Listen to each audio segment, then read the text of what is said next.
r/NoSleep. Posted by u/treeFruad.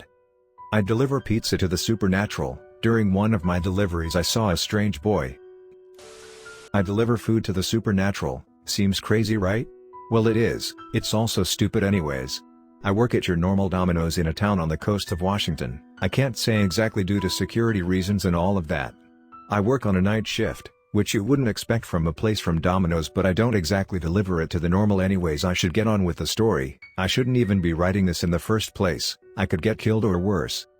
It all started on my daily shift at 2:50 a.m. I only live about 5 to 7 minutes away from work in an old house surrounded by the Washington woods. Anyways, I was driving my car towards work when I noticed something strange. It was silent, no wind or dogs, no coyotes or whispers, which was strange. Residing this town is haunted, but I shrugged it off and kept driving, thinking it was one of its tricks to make me late. Trust me, you don't want to be late. I drove up to the building and parked behind the entrance just like I was told to do. I rolled down my window and listened. Nothing, not a single sound. Damn, not even my ears were ringing. I had to shrug it off and get out before the clock hit 3 because after that I'm on my own. I walked up to the back door and took out a silver key from my pocket and slid it into the keyhole and turned. The door cracked open, releasing a ear-piercing noise which ripped through the silence of the night. As I walked into the darkness, I switched on the lights as it nearly blinded me. As my eyes adjusted, I saw a crouching black figure in the corner, which made me nearly scream. "Welcome back, Max," it said with a croaking voice. "Shit man, you gotta stop doing that," I replied to the creature as it stood up, towering over me, its eyes blistering red while its black fur swallowed the light. "So, what types of orders now?"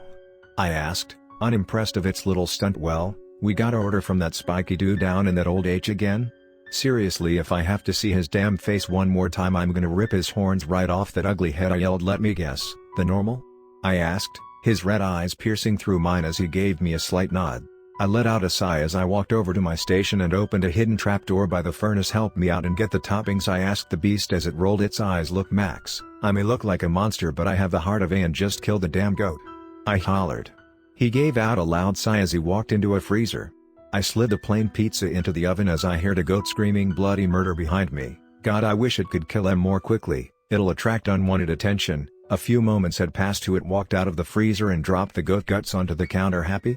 it said while gesturing his arms in an aggressive manner. "Look, I'll kill the goat next time. Sorry about that," I tried implementing. It shrugged it off as he walked away before stopping and turning around. "You better make the delivery fast. You know he doesn't like it when you're late," he stated. "Well, he has to deal with it. He knows what I can do," I added. "The guts you have will get you killed, Max. Remember what we are. Remember what we can do," he said in a darker tone than usual. That statement made my blood run cold. "Hey, I'm just kidding, mate. Just get the pizza boxed and get the car running." I gave a slight chuckle as I gave a nod. "Okay, that time you scared me. Thanks a lot," I jokingly replied. It walked up to me and punched my shoulder. "Don't mention it," I nervously laughed as I rushed out of that place and placed the box inside the passenger seat of the car. "Best job ever," I joked as I got in the car and backed out. I was driving down the highway towards my first and last stop till I saw a little figure walking across the road and made me slam on the brakes, making me nearly slam my head on the steering wheel. "What the hell?" I mumbled as I looked up. I saw a kid in the middle of the road barefoot. Their hair was snowy white and covered most of their face. I opened the car door as I peeked my head out. "Hey kid, need a ride?" I asked. They gave a slight nod before walking slowly towards the car and getting in the back seat and shut the door. "Once you're not drive," he interrupted. "Are you hurt?" "No, but you will be if you don't start driving. Trust me, you won't like what he will do." I froze for a moment. What the hell does me mean by BCDH? Who even is this he? I thought before I started driving the other way. We've had a few minutes of silence before he spoke. "My name's Ellie," I heard. His voice was very quiet. "Oh, my name's Em. I didn't ask for your name," he interrupted. We've had another few moments of silence before I decided to look at him through the mirror and ask, "What were you doing out here alone? Where are your parents?" His eyes were piercing through my skull. One of his eyes were a pinkish red and I had to ask what or why. My question was cut off as I saw something else in the middle of the road. I had to spin the wheel as hard as I can to not hit whatever was in the road. As the car came to a halt I finally gotten to see what it was. It was a deer, but a much larger one with its skin peeling off and its eyes growling white. It looked at us and I swear it was smirking. I heard Ellie mumble something. "Are you okay, Ellie?" I questioned, more worried about him than the thing slowly standing up in the corner of my eye. "I should be asking you that, Max," he said in a surprisingly quiet voice. I looked back at the road as I saw the soon-to-be known as the Wendigo staring at us before somehow speaking. "Ah, the Silver King, long time since we last met. I see you brought me a snack. What the hell did it mean by that? My breathing started speeding up as I saw eyes growing bigger from the woods drive. Ellie commanded. Without any hesitation I slammed on the gas pedal, speeding past the thing with extreme speed. I must have gone way over the speed limit because I was already in town by the time those things gotten out of sight. I finally found it appropriate to ask, you knew that was a Wendigo, right? I asked with a suddenly quick response. Of course I do. I know all of the creatures of the night, for I am the king of them and will forever will be. Unlike you, pizza boy, he stated. If you were the king of those things, then why were you out there in the middle of nowhere with no shoes on? I stupidly asked because I sensed that this little town you were in had the most paranormal activity than anywhere else. I needed to know why. He said with no further explanation, okay, if you really are the king of those things, then why did they try stopping us? I yet again stupidly asked. Because they can't hurt me, they can still hurt you. I can't protect you or any other normal human here. Look, now that you have met me, you will forever be hunted by the creatures of the night. Wait, why? You didn't let me finish. Anyways, I like you. You're smart unlike most, so I shall give you the use of my name, once. Whenever you're in a fuss with the creatures of the night, tell them that you're in use to the Silver King, but it won't guarantee anything. He explained, still staying calm. This is a lot to take in, but I gave you my thanks. Ellie, he gave us nod as we pulled up in the back of Domino's. I looked over in the passenger and saw that the pizza was ruined. Great, Ellie. Then I turned around to see 2 empty seats. So much for goodbyes, I sighed as I got out of the car and walked in the building. Well, where have you been? The big hairy ape asked. I laughed as I sat on the counter. You won't believe who I just ran into. The next story of this video. Posted by u/withbite. My neighbor is howling at the moon. There was a man hanging in the apartment above mine. I could hear the wooden beam over which he had thrown the noose creaking as it strained under his weight. A damp patch was appearing on my ceiling after his bowels and bladder had emptied, and now it was leaking through. The ceilings are paper thin, the walls are the same. Hell, here is a noisy neighbor. 20 minutes before, I had stood looking in through his open doorway. I had gone up to complain about the noise. The same country and western song again and again for 12 hours straight. On my first angry knock, the door had swung open. It had not been locked. His mind must have been on other things. I stood and looked at his body hanging there, and then I came back down to my apartment and poured myself a stiff drink. Overhead, the song continued on repeat. I had lived in this apartment for a year and I swear it had aged me by 10 years. It's the music and the screaming, the rose and the love-making.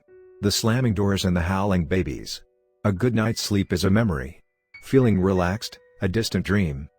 I finally dialed 911 about the man upstairs, but only because I wanted the music turned off. I did not care about the man. I kept myself to myself as much as I could.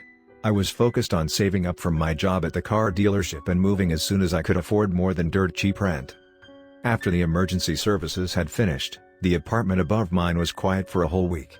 I scrubbed the damp patch on the ceiling with bleach, which only added an extra stench to the room. Then someone new moved into the apartment above mine. I could hear them walking about, closing cupboard doors. Their TV, the cackle of game show hosts and the syrupy theme tunes of soaps. I could hear their toilet flushing. I could even hear the bastard snoring. None of this was new or unexpected. I told myself through gritted teeth to at least be grateful they did not seem to be a fan of country and western. Then, something new and unexpected happened. It was a couple of weeks after the new neighbor had moved in. I was walking back from the grocery store. Only one of my headphones worked, so I was getting classic rock music in one ear and dogs barking, sirens, car horns, a singing drunk and a junkie arguing with his dealer in the other ear. It was late, early July, way too hot. Only the junkie looked to have a worse sweat on than me. I was getting my keys out when I heard the howl. It stopped me in my tracks. It was a fearsome, piercing, animal scream. Something has escaped from the zoo, I thought, and wanted nothing more than to be safely locked in my apartment. The damp patch in the ceiling, from which small black flies were now emerging, no longer seemed so bad. A second howl tore through the sky. I looked up to where it was coming from. The apartments here come with balconies. They are pathetic. Tiny. A man was standing out on his balcony and, for a third time, let rip with a blood-curdling cry. He was staring off into the distance, at a full moon. It was pretty hazy. But there it was. So, I thought, not an escaped animal but someone in my block howling at the moon. I counted floors upwards. Just great. Just frickin' wonderful. It was the man in apartment above mine. I let myself in with a heavy heart. The howling continued. About 3 a.m. I had had enough. Did I mention that the country and western song The Hanged Man played over and over had a yodeling section? I would have paid good money to hear yodeling at that moment in time. I stomped up the stairs and began to punch the man's door. It creaked open a little and there, cut in half by a door chain, was a face. Close up, my upstairs neighbor was jowly, unshaven.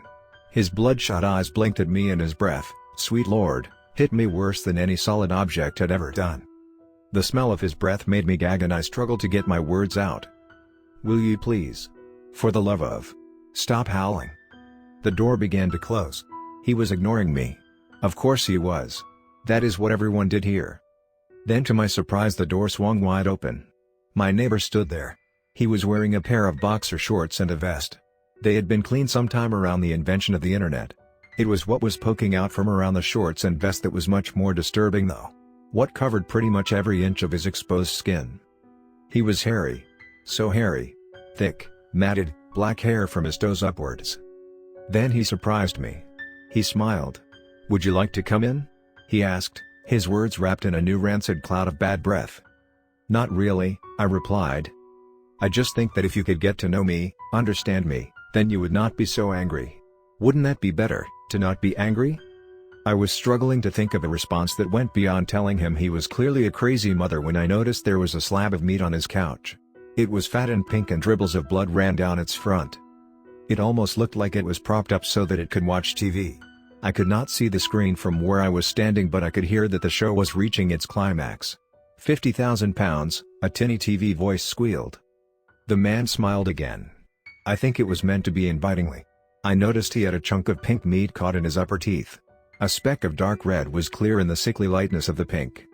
Fear made my skin tingle, tightened my guts. I started to back away. I no longer wanted to complain. I no longer wanted to be anywhere near this individual. I wanted to be locked inside my apartment, and he could howl to his heart's content. Back in my own apartment I poured myself a hefty measure of the cheap whiskey I had brought back from the grocery store. I sipped it and thought about the slab of meat. It was the size of a small man's torso. Which obviously it wasn't. Surely, it couldn't be? I poured myself another whiskey as the howling started again in the apartment above mine. It was going to be a long night.